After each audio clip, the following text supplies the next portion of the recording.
व्यक्तियों से, सर्व समाज से मेरा निवेदन है, आप ज्यादा से ज्यादा धरना स्थल पर पधारे। ये धरना जिस प्रकार से हमें लग रहा है, जिस तरीके से हमें बातें सुनने में आ रही है, जिस प्रकार से मनमोहन सिंह जी ने बताया है, अपना अपना वक्तव्य उन्होंने दिया था मीडिया को, जिससे ये पता चलता है कि उनके दिल में छल, कपट, बेईमानी और बदमाशी है। आपको हम समय रहते कहते हैं, आप आ जाइए, वार्ता कीजिए। क्षेत्र के जनप्रतिनिधियों से मेरा निवेदन है कि आप जहां भी हैं, जैसे भी है, ये लोग आपको वोट करते हैं, ये लोग आपको कंधों पर बिठाते हैं, ये लोग आपको जय जयकार बोलते हैं। आज हमारे में पीड़ा पड़ी है, आज हमारा भाई की लुटेरों ने हत्या कर दी है। उस गरीब व्यक्ति, वो चाहे राजपूत होता, गुर्जर होता, सिरवी होता, ब्राह्मण होता, रेगर होता या मेघवाल होता, सरगरा होता, किसी भी कौम का व्यक्ति होता, हम इस धरने स्थल पर पहुंचते हैं क्योंकि ये मानवता है। इस मानवता के लिए हमें लड़ना है। मित्रों, हम आएंगे, बैठेंगे, 4 दिन बैठेंगे, 2 दिन बैठेंगे और यहाँ से रवाना हो जाएंगे, ये नहीं चलेगा। हमें अब रूपरेखा बनानी होगी। प्रशासन को हम समय देते हैं, प्रशासन का नुमाइंदा हमसे वार्ता करे। हमारे को बात उचित लगेगी तो हम देखेंगे, लेकिन मांगे स्पष्ट है, मांगे साफ है। 1 करोड़ रुपए की आर्थिक सहायता और उनके परिवार को नौकरी, ये मांगे तब तक नहीं मानेंगे। हम धरना स्तर पर बैठे हैं, कानून के दायरे में बैठेंगे, संयम से बैठेंगे, किसी तरह का उपद्रव नहीं करेंगे, किसी तरह का सांप्रदायिक सौहार्द नहीं बिगाड़ेंगे। लेकिन प्रशासन को ये लगे ये आए हैं, अपनी नेतागिरी करेंगे, भाषण देंगे तो यहाँ से चले जाएंगे। तो मेरा प्रशासन, मीडिया के भाई अब अगर मौजूद हो तो हमारी बात को वहां तक पहुंचा दो। हमने बहुत धरने दिए हैं, बहुत आंदोलन देखे हैं। मैंने पूर्व में कहा था, मैंने नई नवेली दुल्हन की गोद में अपने पति को आखिरी सांस लेते हुए देखा है। मैंने तो बूढ़े बाप के कंधों पर जवान बेटे की लाश को जाते हुए देखा।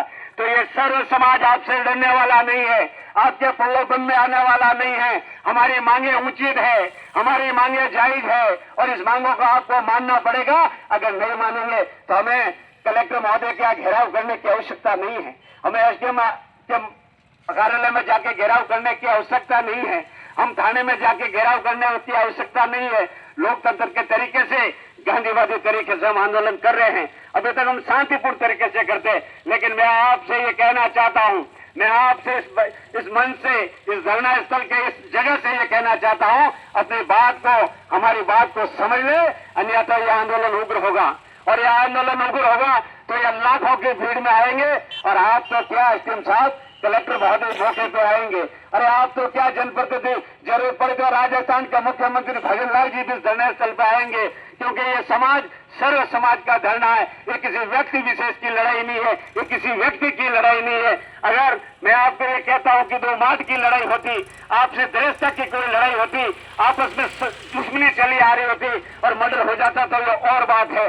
लेकिन एक निहत्ता गरीब राजपूत जो अपने बच्चे पालने के लिए कृषि कार्य हेतु जाए और लूट, दिन दाड़े आप लूट करें और उस लूट की ताकत से आप उसका मर्डर कर दो और हम चुपचाप बैठे। और यहाँ का प्रशासन, यहाँ के लोग, यहाँ के नेता अगर ये बात कहे कि कहीं दुर्घटना हो जाती तो हम मुआवजा दे देते, ये कहे कि हमारा क्या अगर कहीं ने कुछ किसी ठेकेदार से हम पैसा दिला देते। अरे हम पैसा नहीं मांग रहे, हम भीख थोड़ी मांग रहे, हम तो हमारा हक मांग रहे और हमारा हक मिलेगा और हम लेके रहेंगे, क्योंकि हम लड़ाई लड़ना जानते हैं, हम सर कटाना जानते हैं तो सर काटना भी जानते हैं।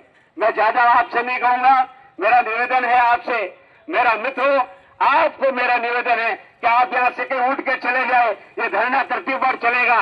अभी यहाँ हमारे मौजूद बैठे हैं सर्व समाज